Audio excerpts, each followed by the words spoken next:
kuatkan tekad, kuatkan hati. Negeri ini memanggilmu kawan, belajar bergerak berbagi untuk negeri. Guru penggerak majukan pendidikan, guru penggerak menghamba pada murid. Kreatif rancang pembelajaran, hargai potensi, tingkatkan prestasi. Lahirkan profil pelajar Pancasila.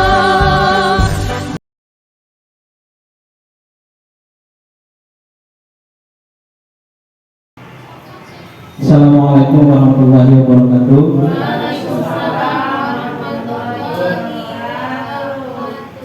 Yang terhormat Bapak Kepala Sekolah SDN Kami, Bapak Guru SPD, yang saya hormati dan saya banggakan, rekan-rekan guru dan sejawat yang alhamdulillah saya ucapkan terima kasih telah meluangkan waktu, tenaga, dan pikirannya dalam forum ini terkait aksi nyata saya pada pendidikan guru penggerak di modul 1.4, yaitu sosialisasi budaya positif di sekolah. Pertama-tama, mari kita berikan bersyukur kehadirat Allah Subhanahu wa Ta'ala yang telah memberikan rahmat dan hidayahnya kepada kita semua, sehingga kita bisa diberi kesempatan untuk kumpul di sini. Salam dan salam terbaik kita curahkan kepada Nabi Muhammad Sallallahu Alaihi Wasallam. Bapak Ibu rekan sekalian, pada kesempatan kali ini saya akan memaparkan hasil pembelajaran saya terkait budaya positif di sekolah. Apakah yang dimaksud dengan budaya positif, apa itu yang termasuk dengan budaya positif, saya akan paparkan di sini. Ya. Konsep inti budaya positif yaitu yang pertama ada perubahan paradigma positif, ada disiplin positif, nilai-nilai kebajikan, kebutuhan dasar manusia, motivasi perilaku manusia, posisi kontrol guru, keyakinan kelas, dan segitiga restitusi.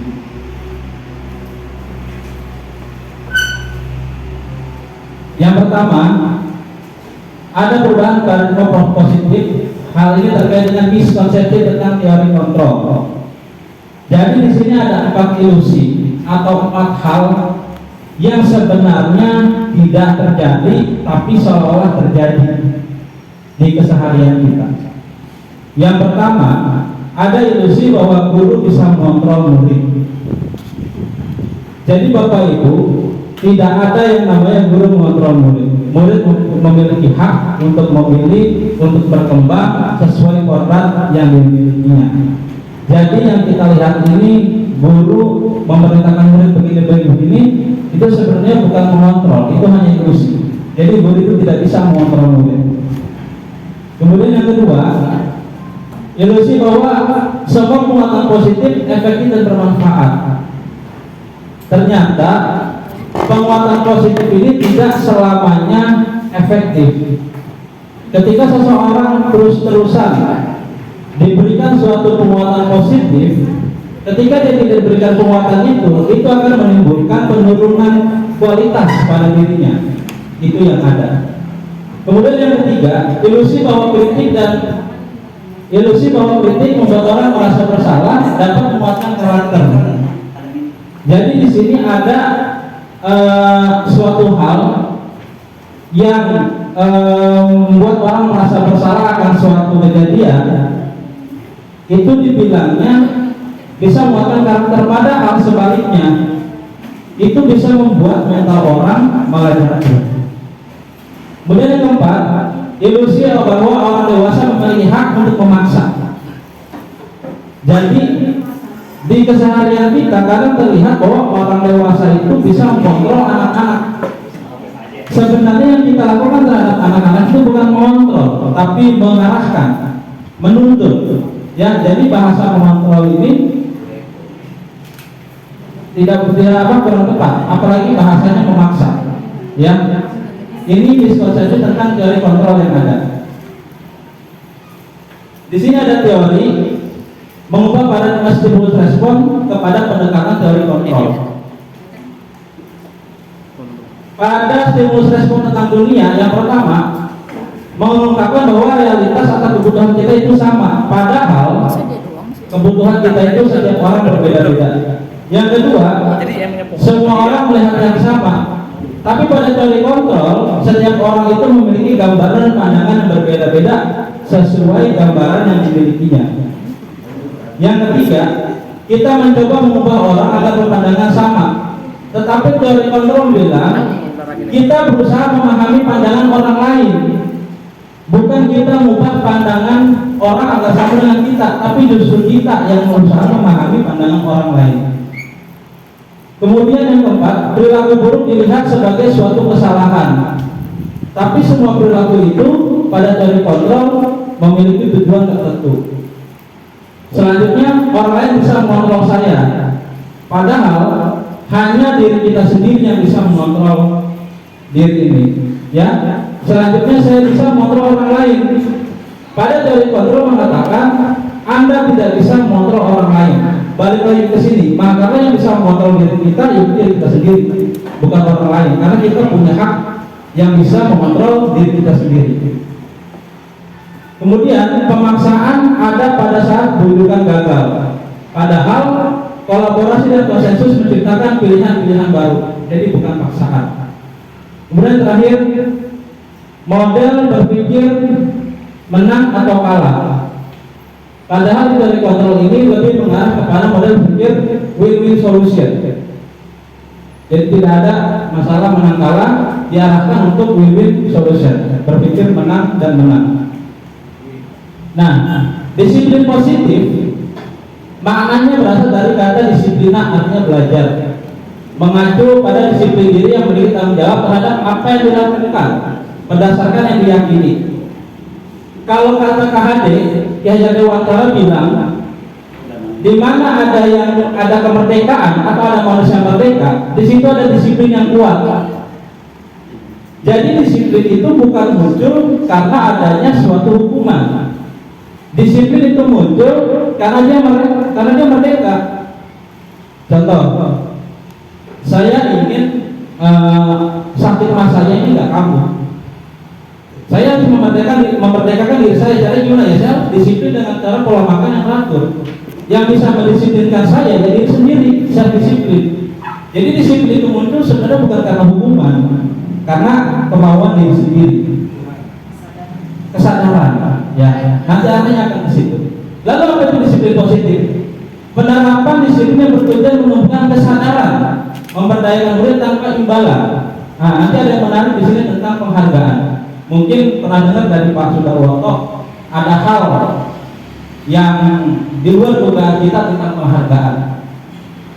Kemudian tujuan kita sebagai pendidik yaitu menciptakan murid yang memiliki disiplin diri, sehingga perilakunya mengacu nilai kebaikan universal yang memiliki motivasi intrinsik. Ini Bapak Ibu yang penting. Jadi disiplin ini bukan, dan saya bilang bukan karena peraturan, bukan karena takut dihukum, tapi karena ada motivasi intrinsik dari dirinya sendiri. Nah, di sini ada beberapa contoh nilai kebajikan.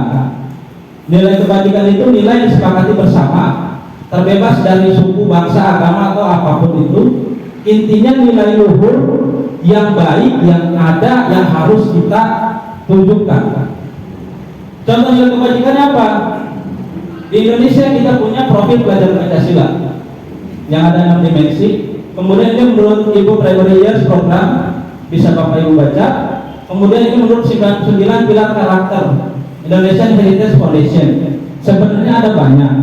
Jadi intinya dari nilai kebajikan universal itu adalah nilai-nilai baik, nilai-nilai luhur yang seharusnya ada pada diri kita, pada diri murid yang diterapkan dalam kehidupan sehari-hari. Itu tujuannya nanti budaya positif ke situ, agar nilai-nilai luhur ini itu tertanam dalam hati. Jadi bukan karena paksaan.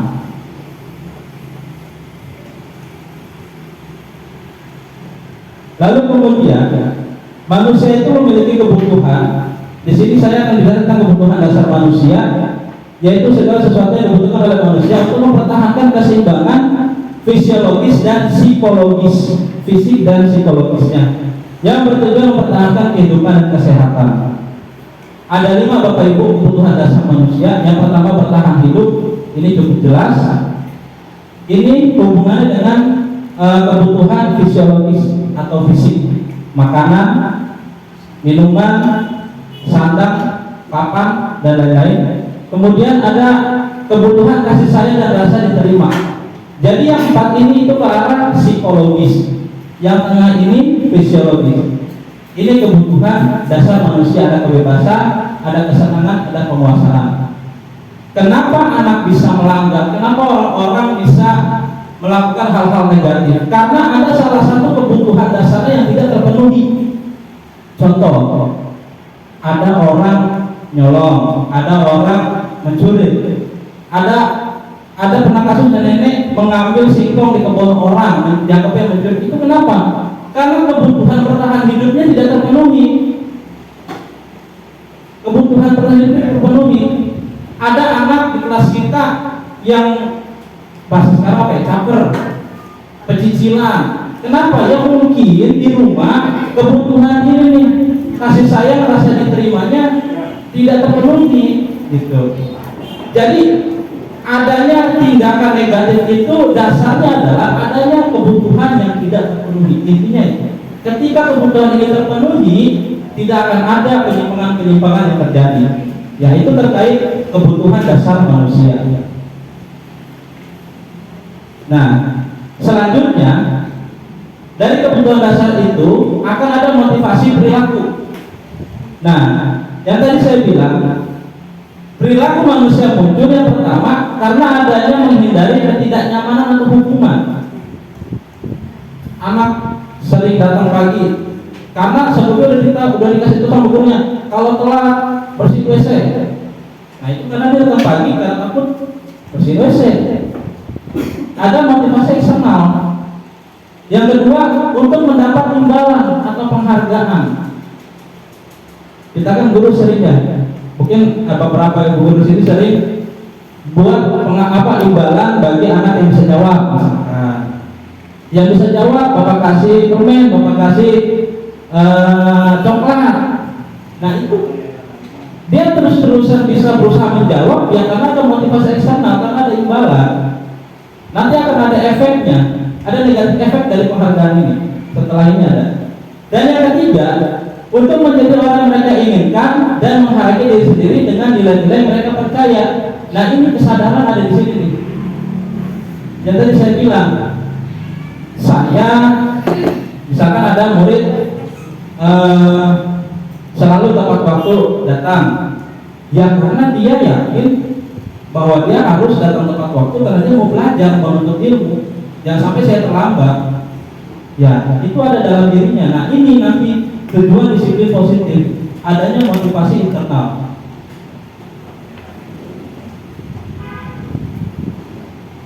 Nah di sini ada konsep disiplin yang seolah-olah kita lihat disiplin tapi ada sesuatu di balik itu. Nah ini yang negatif, disiplin dengan identitas yang gagal. Yang pertama ada hukuman. Ya, ada disiplin, ada murid yang melakukan suatu kedisiplinan karena takut hukuman. Tapi efeknya apa? Hukuman itu menyakitkan, tidak nyaman. Murid jadi takut, jelas. Sifatnya pasti memaksa. Murid menyembunyikan kesalahan dan menjadi rendah diri. Maksudnya menyendiri gitu, nggak pede. Kemudian penghargaan, nah di sini yang saya bilang ada sesuatu sisi negatif dari pemberian penghargaan. Saya juga dulu sering mengiming-imingi murid dengan sesuatu dan dengan apalagi barang, ya ternyata itu tidak efektif. Contoh yang sering nanya, bapak kasih nilai plus 5, banyak yang nanya. Tapi ketika kita ada yang mau nanya, pasti ada nanya, dapat nilai nggak pak? Pasti begitu. Karena udah keseringan dikasih reward. Nah ini tidak efektif. terus merusak hubungan, iri. Ini kenapa dari mulai kurikulum 2013 ya, Bapak Ibu kalau nggak salah tidak ada ranking ya. 2013 ada ranking ya? Udah nggak ada ya. Nah ini karena bisa merusak hubungan atau adanya sifat iri. Kemudian mematikan kreativitas. Contohnya apa? Ketika ada murid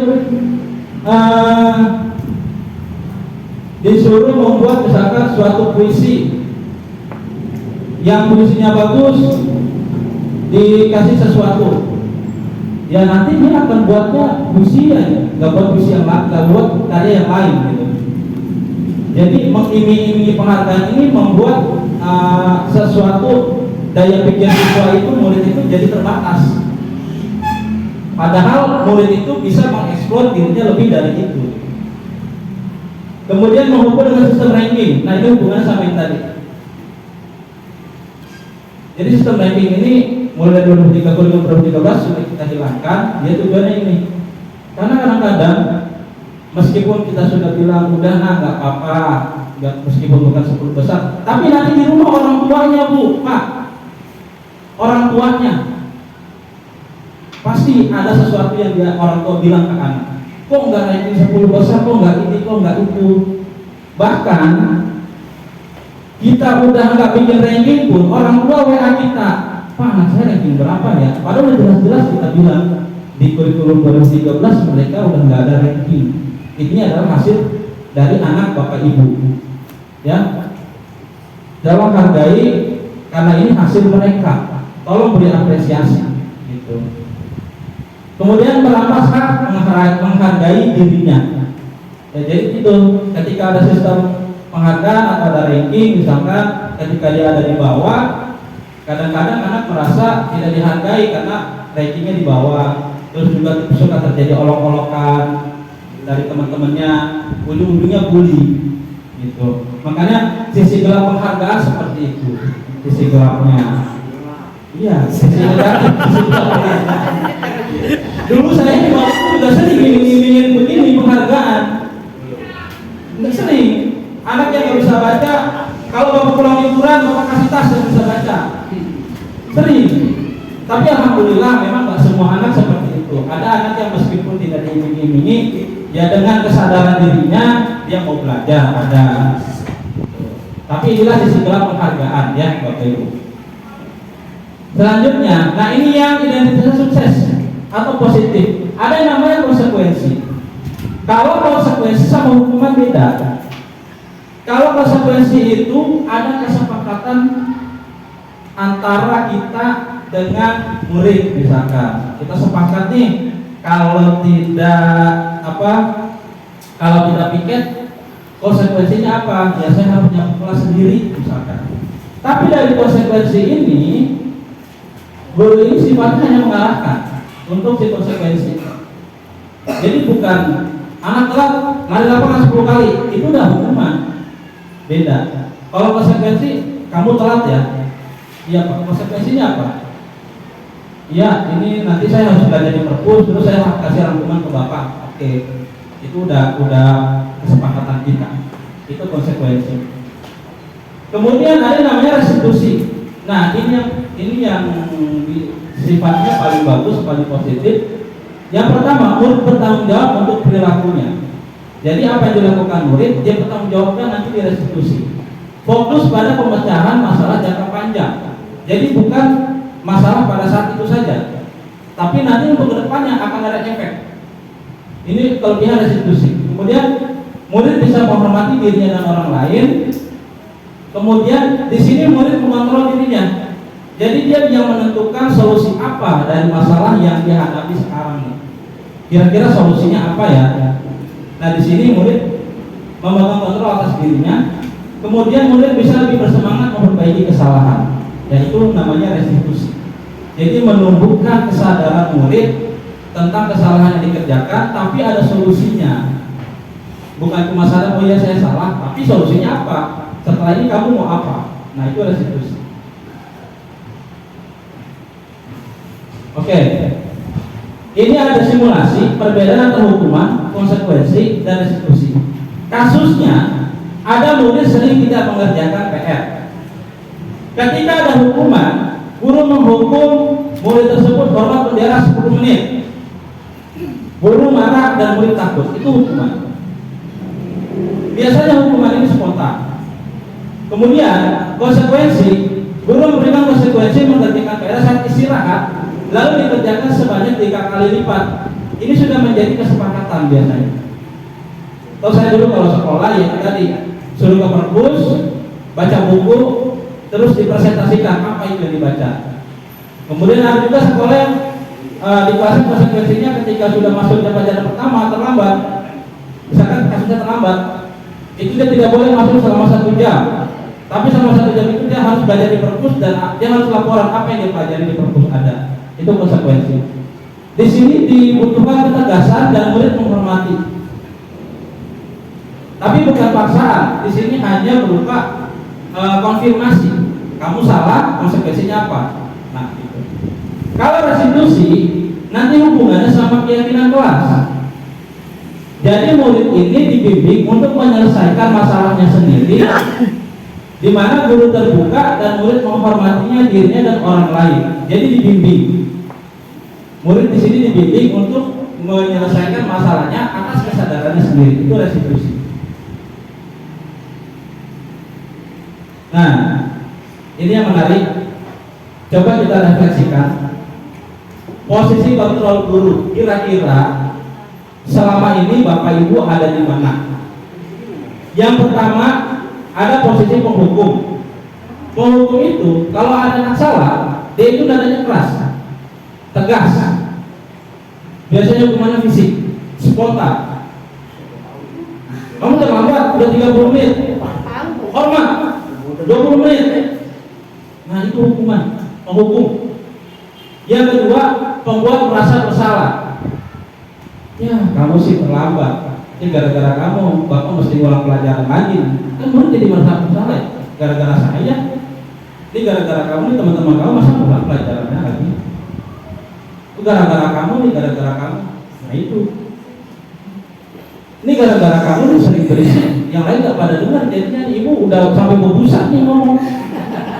Percuma nih gara-gara kamu nih ilmu yang ibu kasih nih percuma gak akan nyampe. Nah itu jadi membuat merasa bersalah. Yang ketiga teman. Kalau teman ini lebih akrab, ayo dong. Ngerti? Ngerti, bagus. Ayo dong, jangan bercanda. Tapi efeknya apa? Posisi teman ini efeknya ketika dia diajar dengan guru lain, dia merasa itu bukan temannya, dan efeknya itu dia tidak ada, mungkin akan terjadi ketidakpatuhan. Itu sisi gelap dari posisi teman, sisi negatif ya dari posisi teman. Yang keempat, memantau.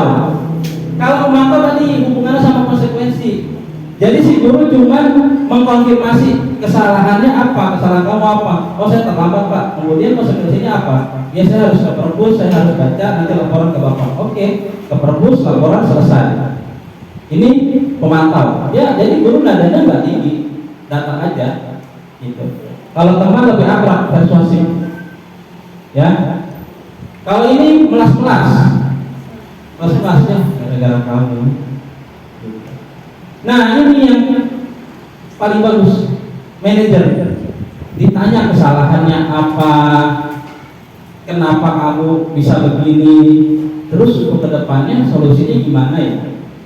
Contoh ada murid sering datang terlambat udah 3 hari berturut-turut. Kalau di restitusi di posisi manajer itu udah dimarahin, nggak langsung kamu setelah itu ngapain aja sih di rumah, enggak. Kamu kok telat? Emang kenapa? Ya pas tidurnya kemalaman. Loh, kenapa tidurnya kemalaman? Saya nonton TikTok Pak. Saya kan suka nari, misalkan suka ngedance, saya suka cari-cari referensi dance. Oh begitu. Ya bagus, cari referensi itu bagus. Cuma tahu nggak kesalahan kamu di sini apa? Nah di situ kita membimbing kesadaran murid. Iya Pak, efeknya saya jadi bangunnya kesiangan, akhirnya terlambat. Terus nanti ke depannya gimana? Biar nggak terlambat lagi. Jangan tidur. Tidur Pak. Untuk kedepannya gimana? Ya saya nanti nonton TikToknya, cari aja jangan kemalaman. Nah iya, bagus. Jadi untuk ke depan bisa ya, bisa. Nah itu posisi manajer, ya. Oke. Keyakinan kelas. Nanti di posisi manajer dengan segitiga restitusi ada hubungannya dengan ini, keyakinan kelas. Kenapa keyakinan kelas? Kenapa bukan peraturan kelas? Mungkin Bapak Ibu ada yang mau mengungkapkan pendapatnya. Kenapa keyakinan kelas? Bapak Ibu tahu keyakinan kelas?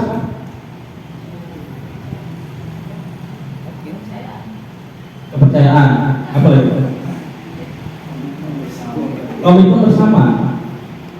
Ada lagi? Nah ini, kenapa kita nggak buat peraturan kelas aja? Simulasinya gini Bapak Ibu. Kenapa kita memiliki peraturan dengan menggunakan helm pakai motor saat menggunakan motor? Terus kenapa kita punya peraturan pakai masker saat dan mencuci tangan setiap saat? Karena ada nilai keselamatan. Jadi kenapa harus keyakinan? Jadi konsepnya gini. Positif yakin ada Allah. Yakin. Serem nih. Tanya dulu, positif yakin ada Allah. Yakin. Ketika Pak sudah yakin adanya Allah Subhanahu wa Ta'ala, mau Pak Hotip di sekolah ke, mau Pak Hotip di rumah atau dimanapun Pak Hotip sholat ya? Sholat, karena Pak Hotip udah yakin. Begitupun nanti murid, ketika ada suatu nilai keyakinan yang dia yakini, itu enggak cuma di sekolah, tapi efeknya diharapkan setelah keluar sekolah ini akan terbawa. Nah, itu keyakinan kelas. Iya, kunjit. Nah, untuk membentuk keyakinan kelas, ini ada tahapannya Bapak Ibu. Yang pertama, murid kita arahkan untuk membentukkan peraturan yang perlu ditaati warga kelas. Contoh, peraturan yang di kelas apa sih? Tidak boleh buang sampah sembarangan, misalkan. Tidak boleh buang sampah sembarangan. Yang kedua, kita harus mengubah peraturan itu menjadi kalimat yang lebih positif. Tadi kan kalimatnya masih negatif ya, tidak boleh membuang sampah sembarangan. Kita ubah ke lebih positif, membuang sampah pada tempatnya. Itu kan lebih enak. Membuang sampah pada tempatnya. Yang ketiga, kita sarikan peraturan yang menjadi nilai kebajikan. Ketika kita membuang sampah pada tempatnya, nilai apa yang kita jaga dan kita yakini di situ? Pintar hubungannya. Nilai kebersihan. Jadi si murid ini harus yakin dia itu harus menjaga kebersihan. Setelah itu anak kita kasih contoh perilaku yang mencerminkan kebersihan tadi. Membawa sampah pada tempatnya, menjaga kebersihan diri, kuku tidak boleh panjang, kuku tidak boleh kotor, rambut tidak boleh gondrong, mandi sebelum sekolah. Karena juga meyakini lagi kebersihan, kita juga tidak perlu berbuat, tidak perlu kasih peraturan mandi sebelum sekolah, potong kuku saat masuk kelas, tidak perlu. Kita cukup menanamkan keyakinan kebersihan tadi pada murid. Ketika dia sudah yakin, dia akan menjaga hal-hal yang berhubungan tentang kebersihan. Gitu. Yang keenam, yang terakhir, ini harus ada peninjauan ulang keyakinan kelas. Jadi ketika keyakinan kelas sudah terbentuk, itu harus ditinjau ulang. Apakah keyakinan kelas ini sudah bisa diterapkan dengan baik atau tidak? Apakah keyakinan kelas ini cuma tempelan aja di dinding atau diterapkan? Nah, ini perlu adanya peninjauan ulang.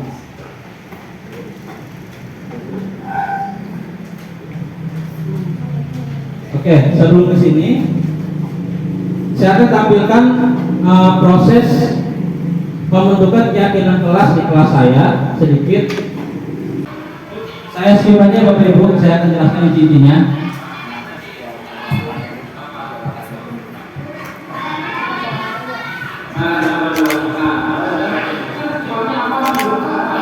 Ini nanti PPG pas syuting begini. Ya Bapak Ibu, sebelum kita membuat suatu keyakinan kelas, kita perlu mensosialisasikan apa itu keyakinan kelas.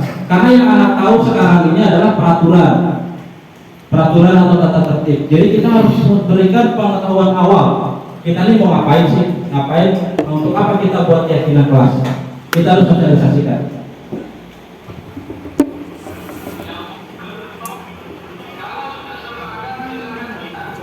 Nah, di sini tiap kelompok saya minta setiap kelompok membuat satu peraturan atau mengungkapkan satu peraturan yang biasanya ada di kelas. Nah, ini tidak boleh menghina agama lain. Ini masih bentuknya negatif. Ini tadi kalimat negatifnya awalnya adalah tidak boleh menghina agama orang lain. Kemudian kalimat positifnya harus bertoleransi terhadap orang yang beragama lain. Ada nilai kebajikan apa di situ? Nilainya adalah yakin pada Tuhan. Yakin pada Tuhan. Ketika anak atau murid sudah yakin pada Tuhan, dia yakin bahwa Tuhan tidak akan mengajarkan dia menghina agama lain. Dia yakin bahwa Tuhannya itu mengajarkan kalau sholat nggak bercanda, gitu. Karena sudah ada nilai keyakinan pada Tuhan di sana. Kemudian pada kelas saya juga tadi kami saling menyayangi dan menghargai. Ini tadi dasarnya adalah pembulian, menggerucut ke nilai kebajikan, rasa sayang dan saling menghargai. Makanya nanti ada keyakinan kelas, kami saling menyayangi dan menghargai. Ketika ada kejadian anak memukul temannya, itu harus ditanyakan keyakinan mana yang sudah belum ada pada kamu, yang ini. Terus langkah selanjutnya apa? Minta maaf dan lain-lain. Keyakinan selanjutnya di kelas saya, kami selalu menjaga kebersihan. Nah, ini nilai kebajikannya, nilai kebajikan kebersihan. Makanya ketika yang tadi saya bilang contohnya Pak Khotib, kita sudah yakin sama Allah. Ketika sudah yakin, mau di sekolah, waktu sholat, di rumah juga sholat, jalan-jalan ke mall, waktunya sholat, ya sholat. Karena Pak Khotib udah yakin sama Allah. Karena kita semua udah yakin sebagai muslim harus sholat, ya. Ini juga ketika anak sudah yakin harus selalu menjaga kebersihan, nggak usah disuruh buang sampah pada tempatnya. Dengan kesadarannya dia akan membuat pada tempatnya. Selanjutnya kami menjaga keamanan, kenyamanan dan ketertiban. Ini tadi nilai negatifnya adalah masalah main bola di kelas. Biasanya anak cowok, nah itu anak cewek yang langsung main bola Pak, nggak boleh main bola di kelas. Udah saya tulis, itu saya buat ya apa adanya. Jadi keyakinan kasih nanti kami menjaga keamanan, kenyamanan dan ketertiban.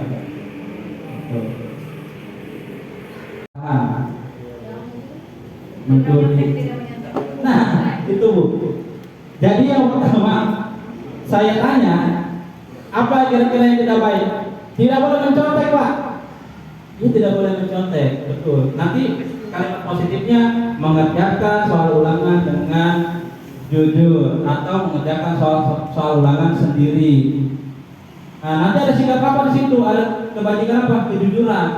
Makanya nanti keyakinannya kami selalu bersikap jujur. Ketika ada anak ketahuan nyontek, berarti ada nilai ini yang belum dia yakini sepenuh hati. Dan itu diperlukan langkah-langkah restitusi. Nah, ini selanjutnya di sini dan menghargai waktu tadi terkait keterlambatan. Kami semua bertanggung jawab. Ini tadi masalah kalau anak saya itu kemarin mengerjakan PR harus di rumah. Nah, jadi atas dasar dia melihat temannya banyak yang ngerjain PR di sekolah, akhirnya muncul kata-kata itu. Pak, ngerjain PR harus di rumah. Berarti kalau dia mengerjakan PR di rumah bagaimana? Jadi dia harus bertanggung jawab Pak. Bukan di sekolah. Kalau PR ya di rumah. Nah, ujungnya adalah restitusi. Restitusi itu proses menciptakan kondisi bagi murid untuk memperbaiki kesalahan mereka sehingga mereka bisa kembali pada kelompok mereka dengan karakter yang lebih kuat. Ini menurut proses. Intinya restitusi itu mencari solusi untuk masalah dengan kesadaran sendiri Bapak Ibu, ya, dengan kesadaran murid itu sendiri. Itu namanya restitusi. Restitusi itu bukan menebus kesalahan, tapi belajar dari kesalahan. Restitusi itu bisa memperbaiki hubungan. Restitusi itu tawaran, bukan paksaan. Kamu melakukan ini salah. Kira-kira apa yang bisa dilakukan? Begini. Nah, itu tawaran. Kemudian restitusi menuntut untuk melihat ke dalam diri. Jadi yang tadi siap disiplin dalam dirinya sendiri, dia kesadaran. Yang terakhir, restitusi diri itu cara yang paling baik karena di sini ada proses penyadaran yang paling kuat yaitu dari dalam diri. Jadi motivasi intrinsik, bukan motivasi eksternal. Caranya bagaimana kalau restitusi itu? Nah, ada yang namanya segitiga restitusi tahapannya. Yang pertama, ketika ada anak melakukan kesalahan, kita harus stabilkan identitasnya. Kita harus tenangin. Ada anak misalkan sering terlambat, itu jangan langsung domelin, Bapak Ibu. Tanya, kamu terlambat ya? Iya. Sudah berapa kali? Sudah 3 kali, Pak. Ya udah, di sini Bapak bukan mau hukum. Ya, Bapak cuma mau tahu alasan kamu apa, kok bisa terlambat berkali-kali. Nah, jadi di sini ada stabilkan identitas. Jadi jangan langsung disalah-salahin. Yang kedua, validasi tindakan yang salah. Kita tanya alasannya. Kok bisa terlambat terus-terusan? Memang kamu ada apa? Di rumah ada apa? Atau ada kejadian apa? Kita validasi. Sebelum kita mencari solusi, kita harus tanyakan dulu keyakinan apa yang belum ada pada dirinya. Tadi Pak di situ dan menghargai waktu, itu belum ada pada diri saya. Jadi si anak itu diarahkan untuk sadar dulu keyakinan mana nih yang sudah dilanggar atau belum ada pada dirinya. Nanti setelah itu baru ditawarkan restitusinya, solusi-solusinya, atau bisa dari murid itu sendiri kita tanyakan. Lalu ini kedepannya mau bagaimana menurut kamu? Gitu. Kalau untuk anak SD, kita beruntungnya di SD. Anak SD ini untuk diajak bicara begini, alhamdulillah masih bisa, Bapak Ibu. Masih efektif, saya udah coba. Tapi Bapak Ibu bayangkan ini pengalaman dari teman saya, dia ngajar di SMK, STM, ya. Mungkin ketika gurunya memiliki karakter yang kuat, dia bisa mengarahkan ke arah sini, gitu. Tapi sebenarnya segitiga restitusi ini bisa diterapkan di mana saja, mau itu SD, SMP, SMA, STM itu bisa. Tinggal penguatan karakter gurunya yang bisa mengarahkan muridnya itu sendiri. Gitu. Ya, jadi itu ujungnya adalah segitiga restitusi terkait budaya positif. Jadi budaya positif itu adalah suatu pembiasaan yang menjadi sudah melekat pada sekolah kita yang baik-baik. Yang namanya budaya kan maksudnya tanpa ditegur, tanpa diapa ya pasti akan terlaksana gitu ya, namanya budaya. Makanya pentingnya budaya positif di sini yaitu Bapak Ibu ciri khas, betul ya. Jadi budaya positif ini bukan menjadi suatu paksaan. Yang namanya budaya itu kan bukan paksaan, karena memang sudah terjadi pembiasaan. Ya, itu saja terkait budaya positif di sekolah. Mungkin ada Bapak Ibu yang mau menanggapi. Ya, saya persilakan. Oh ya, silakan.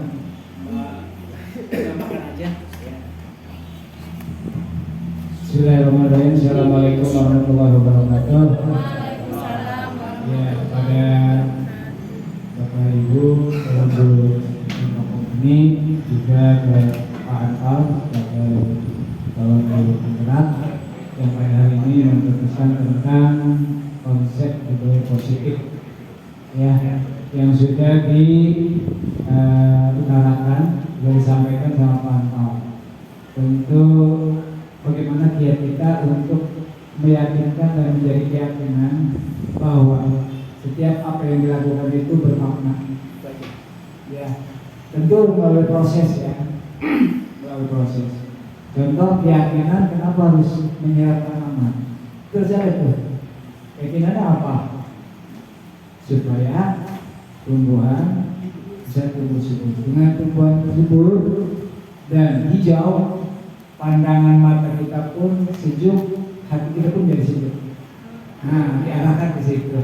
Jadi setiap segala apa yang kita lakukan, konsep program harus ada benar, harus ada keyakinan. Gitu. Kenapa? Ini kenapa ya? Kehidupan sehari-hari ini. Kenapa setiap malam diskusakan orang membawa air di botol, di gelas, dan dibuka, lalu dibacakan doa, lalu banyak yang meminum itu. Dia minum dengan keyakinan bahwa dia meminum itu, dia timbul semangat, timbul motivasi. Saya minum ini sudah ada air doa. Dengan keyakinan nih, keyakinan di sisa nih. Dengan itu, mudah dengan ya kita tawasul kepada Nabi dan sebagainya, dan jadi obat. Kita jadi punya semangat, kita jadi punya motivasi, kita juga berpikiran positif thinking. Nah dengan itu, ya akhirnya kita sehat. Kenapa? Karena keyakinan itu, benar itu. Berarti segala keyakinan yang kita buat tentu bermakna untuk kita sendiri. Ya, itu bangga ya. Dalam segi yang lain. Kemudian yang lain bangga ya. Jadi benar, silakan dibuat keyakinan agar itu mereka sadar gitu. Oh, saya nyiram tanaman supaya tanaman sehat, subur, dan dengan tanaman sehat subur jadi indah di pandang mata, pikiran jadi sejuk, hati jadi sejuk. Nah itu, benar seperti itu. Ya. Ya kemudian Bapak Ibu ya, saya menambahkan. Hari ini ilmu yang kita dapat banyak sekali. Ini adalah motivasi kita, hasanah pengetahuan kita untuk selalu memperbaiki ya kompetensi kita, kemampuan kita dalam hal pembelajaran. Nah, itu yang pertama. Juga disiplin diri. Nah disiplin juga ini menjadi keyakinan kita. Kenapa saya disiplin? Itu ya keyakinan kita harus kita disiplin. Nah nanti cari tuh kebermanfaatan untuk kita apa? Harus cari. Dengan kita yakin, dengan kita sadar, itu mengerjakannya mengalir begitu saja, tanpa ada hukuman, paksaan dari diri sendiri. Memang itu kita butuh.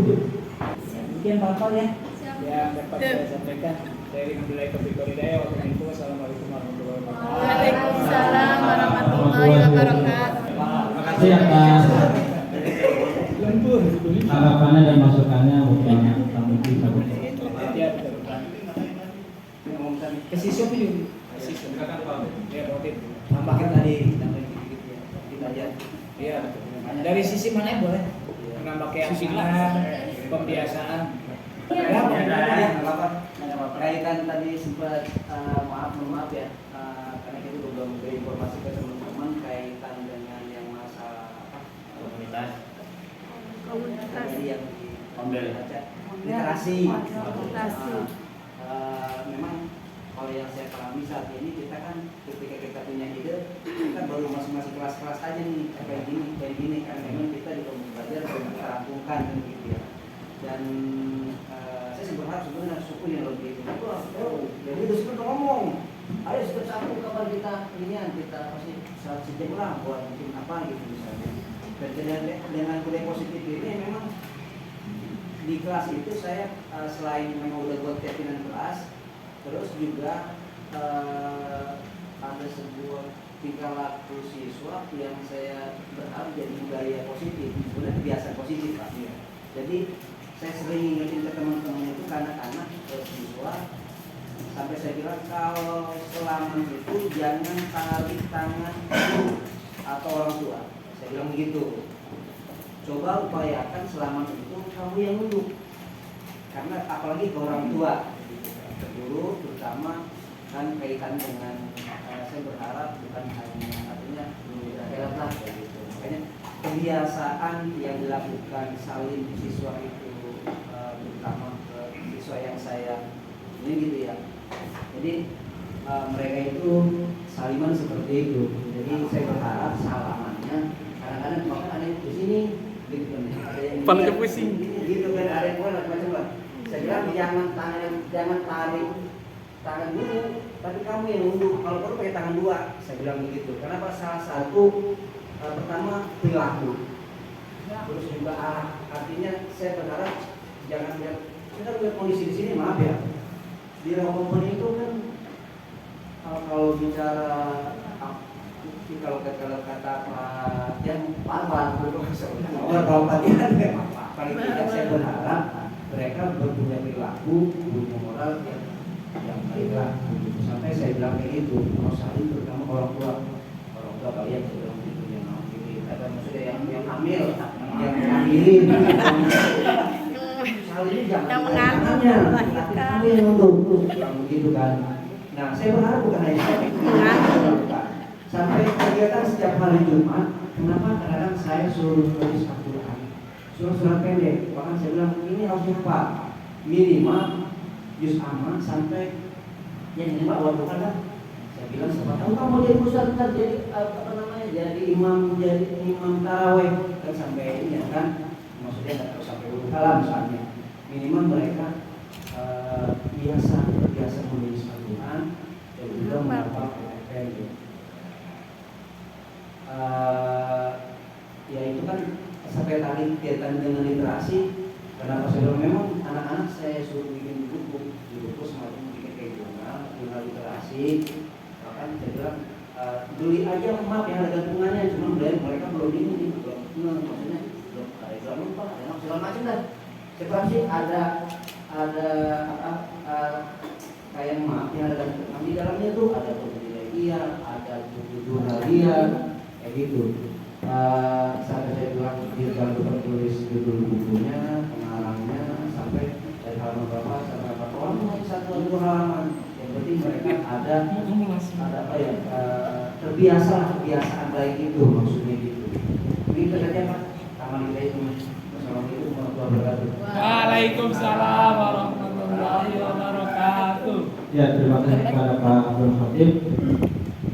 Baik, rekan terkait waktu yang sudah cukup sore dan kita memang dari tadi itu ya, sekali lagi saya ucapkan terima kasih kepada teman-teman hebat saya. Semoga hal-hal baik yang kita harapkan untuk sekolah kita ini bisa terwujud. Amin ya rabbal alamin. Akhirul kalam, saya akhiri. Wassalamualaikum warahmatullahi wabarakatuh.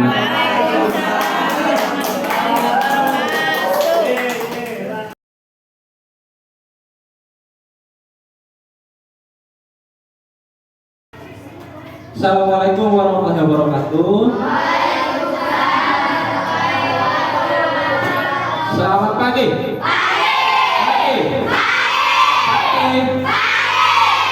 Ya, tetap semangat semua. Tadi habis olahraga ya? Berarti badannya tambah sehat. Oke, pada kesempatan kali ini Bapak akan membimbing kalian untuk membuat keyakinan kelas yang akan kita sepakati dan akan kita yakini bersama. Sebelumnya, ada yang tahu apa itu keyakinan kelas? Apa? Peraturan yang apa? Yang menggantungkan diri kita sendiri, Pak. Peraturan, masih bersifat peraturan. Ada lagi? Apa? Sektor. Hal yang tidak boleh dilakukan. Apa aja? Tidak dipaksa. Keyakinan itu apa sih keyakinan? Dari diri. Oke. Jadi biasanya kan yang kalian dengar itu peraturan. Betul nggak? Peraturan sekolah, peraturan di kelas, tata tertib. Yang namanya peraturan itu sifatnya apa? Yang udah kalian belajar? Memaksa. Terus sininya ada apa lagi? Kalau melanggar ada apa? ada sanksi atau hukuman. Nah, keyakinan kelas adalah sesuatu yang kita yakini bersama menjadi suatu budaya positif di kelas kita. Jadi hal-hal yang baik yang kita yakini. Ketika kita sudah yakin dengan hal-hal tertentu, contohnya yang umat Islam yakin ada Allah kan, ada Tuhan. Nah, ketika kalian di rumah masih yakin ada Allah? Ketika di sekolah yakin? Dimanapun pasti yakin. Tapi kalau ada peraturan, yang terjadi adalah peraturannya cuma ada di kelas. Ketika keluar kelas nanti kemungkinan apa? Nah, melanggar. Makanya di kelas kita akan buat sebuah keyakinan bersama. Setuju? Setuju. Oke, Bapak akan pandu. Yang pertama, sekarang di sini ada 6 kelompok ya, 1, 2, 3, 4, 5, 6. Silakan masing-masing kelompok diskusikan satu saja peraturan yang biasanya ada di kelas. Bapak kasih waktu 2 menit.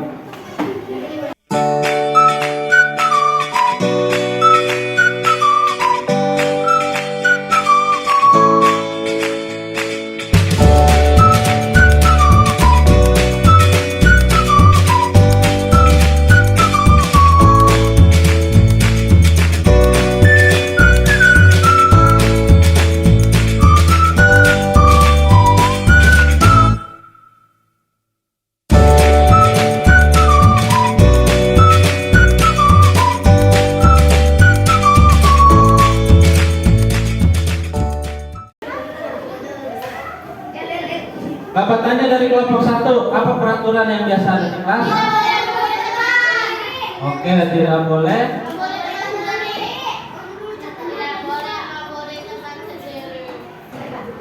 Oke, tidak boleh membuli teman. Kelompok 2? Tidak boleh membuang sampah sembarangan. Tidak boleh membuang sampah sembarangan. Kelompok 3? Tidak boleh menjaret-jaret meja. Kelompok 4? Tidak boleh bermain bola di kelas. Oh, nah ini yang sering anak laki-laki ini. Iya, tentu dong. Tidak boleh bermain bola di kelas. Semuanya boleh tidak.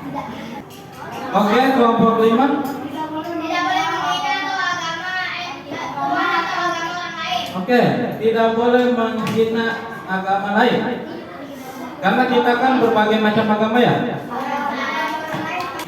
Terakhir kelompok 6? Saya tidak boleh menyontek saat ulang Waduh.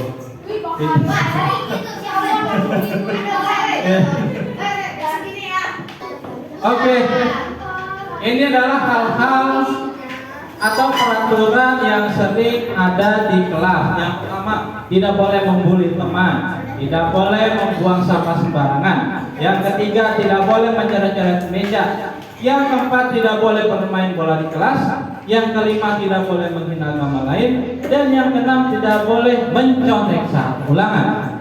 Oke, ini adalah bentuk-bentuk peraturan. Kalau kita lihat di sini masih negatif-negatif ya. Ya, masih nilainya nilai-nilai negatif. Kita akan coba ubah kalimat ini menjadi kalimat yang positif. Oke, kita coba ya. Tidak boleh membuli teman. Kalau kita ubah kalimat positif bagaimana? Bersikap baik terhadap teman. Boleh kita ubah. Tidak boleh membuang sampah sembarangan. Nah, apa? Membuang sampah pada tempatnya. Yang ketiga, tadi yang menjaret-jaret meja mana? Ini. Tidak boleh menjaret-jaret meja berarti menjaga apa? Menjaga kebersihan meja. Oke. Lanjut. Tidak boleh bermain bola di kelas. Bermain bola saat jam pelajaran apa? Iya.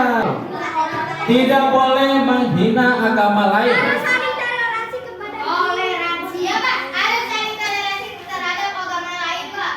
toleransi terhadap agama lain. Yang terakhir, tidak mencontek satu ulangan. Jujur satu ulangan. Berarti mengerjakan ulangan dengan jujur. Salah tuh kata Bapak. Chef, cabut lagi ngobrolnya. Yang tadinya kalimat negatif, di sini kita sudah ubah menjadi yang positif. Yang pertama, tidak boleh membuli teman, kita ubah menjadi bersikap baik terhadap teman. Tidak boleh membuang sampah sembarangan, membuang sampah pada tempatnya. Tidak boleh mencara-cara meja, menjaga kebersihan meja. Tidak boleh bermain bola di kelas, bermain bola saat pelajaran olahraga. Kemudian tidak boleh menghina agama lain, toleransi terhadap agama lain. Terakhir, tidak boleh mencontek saat ulangan. Ya, mengerjakan ulangan sendiri dengan jujur. Nah, selanjutnya dari kata-kata atau kalimat positif ini kita akan mencari nilai kebajikan. Apa itu nilai kebajikan? Nilai luhur. Wah, lebih dalam lagi nih Evan. Nilai luhur. Nilai kebajikan itu nilai luhur, nilai kebaikan yang ada di mana? Yang bisa masuk ke hati kita. Ya, nilai luhurnya. Oke. Bersikap baik terhadap teman atas dasar dari peraturan membuli. Kira-kira ada nilai kebajikan apa di situ kalau kita tidak boleh membuli? Kalau kita bersikap baik terhadap teman dengan tidak membulinya, ada nilai kebajikan apa di situ? Saling menyayangi, menyayangi dan menghargai kita. Oke. Membuang sampah pada tempatnya, nilai apa ada di situ? Kebersihan. Oke. Menjaga kebersihan. Terus menjaga kebersihan meja. Menyayangi meja. Setelah bersih kalian belajar akan apa kalian? Nah, berarti kayak apa itu? Kenyamanan. Coba kamu kalau meja begitu nyaman gak belajar? Banyak coret-coretan, kadang-kadang ada kata-kata kotor, ada gambar-gambar yang tidak bagus, ada yang tintanya kena baju. Kira-kira nyaman gak belajar? Enggak. Oke. Bermain bola saat pelajaran olahraga tadi didasari karena banyak yang bermain bola di kelas. Berarti nilainya apa di situ? Ketertiban. Oke. Ketertiban. Nah, toleransi terhadap agama lain berarti ada apa? Keagamaan, lebih pasnya ada profesi ketuhanan. Sedikit lagi. Nah, percaya atau yakin terhadap Tuhan. Keyakinan terhadap Tuhan yang Maha Esa ya. Nah, ini nih yang terakhir. Yang terakhir ini nilai apa? Kejujuran. Bapak yakin sih anak kelas 5A mau jujur-jujur ya? Kejujuran. Ya, tidak apa-apa. Nanti kita mulai meyakini. Oke. Di sini sudah ada nilai-nilai kebajikan. Nilai kebajikan itu yang Evan bilang tadi nilai luhur, Pak. Nilai yang mendalam di dalam hati kita yang bisa kita yakini. Di mana ketika kita meyakini nilai-nilai ini, itu akan terbawa kemana-mana. Jadi bukan cuma ada di sini, ya.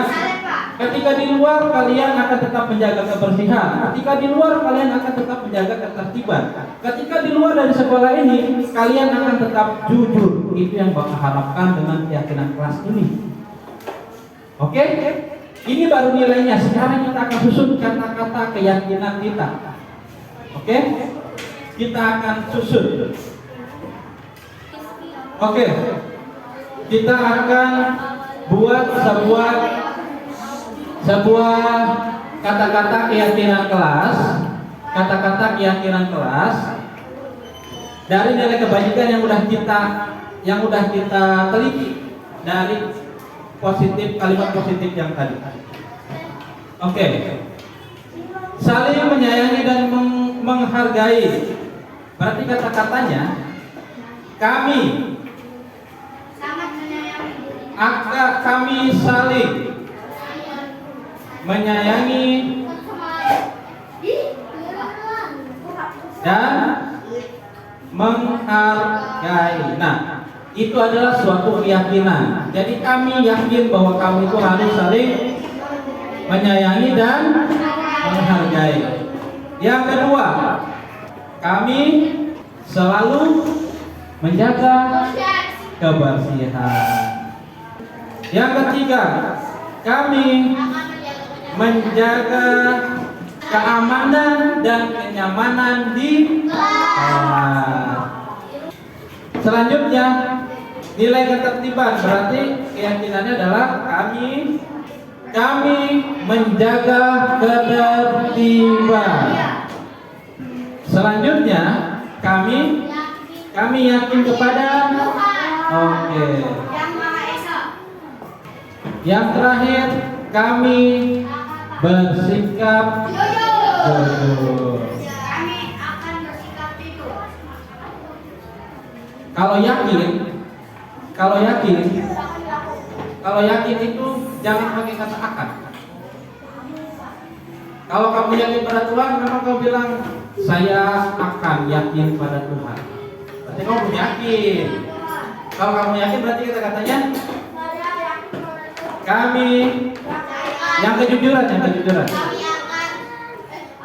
Kami selalu menjaga, selalu bersikap jujur. Oke, ini adalah nilai keyakinan kelas kita. Oke, ini adalah keyakinan kelas 5A, kelas kita yang sudah kita yakini bersama. Yang pertama, baca bersama-sama. Kami yang kedua, yang ketiga,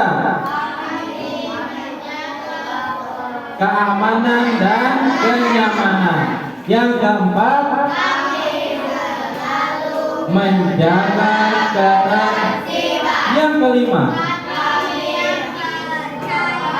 kami yakin pada Tuhan Yang Maha Esa. Yang keenam, kami selalu bersikap jujur. Oke, Bapak boleh tambahkan keyakinan kelas kita satu aja. Bapak punya ide bagaimana kalau kita sama-sama yakin, kita yakin harus bertanggung jawab. Sekarang contohnya, kalau bertanggung jawab berarti ketika dikasih PR kerjanya di mana?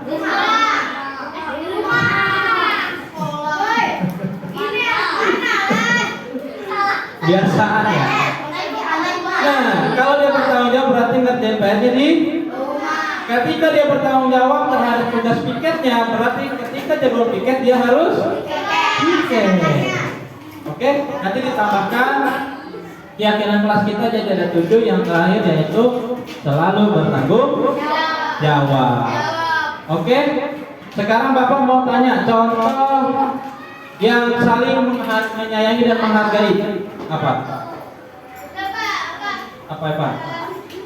Memberi teman yang memberi makanan kepada teman yang tidak diberi jajan. Ya, memberi makanan pada teman yang diberi jajan. Boleh. Yang kedua, selalu menjaga kebersihan. Contohnya apa? Ya, usah pada tempatnya. Yang ketiga, menjaga keamanan dan kenyamanan. Tidak berisik, Pak. Tidak boleh nyoret meja. Ya, tidak boleh berisik, dan nyoret-nyoret meja.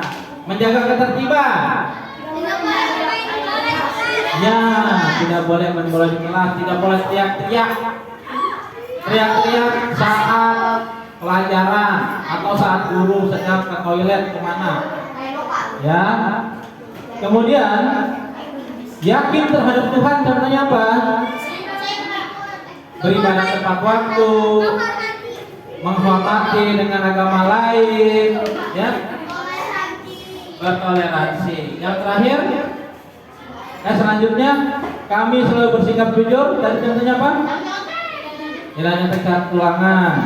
Terus saat ujian, apalagi tidak boleh berbohong, ya, ya betul.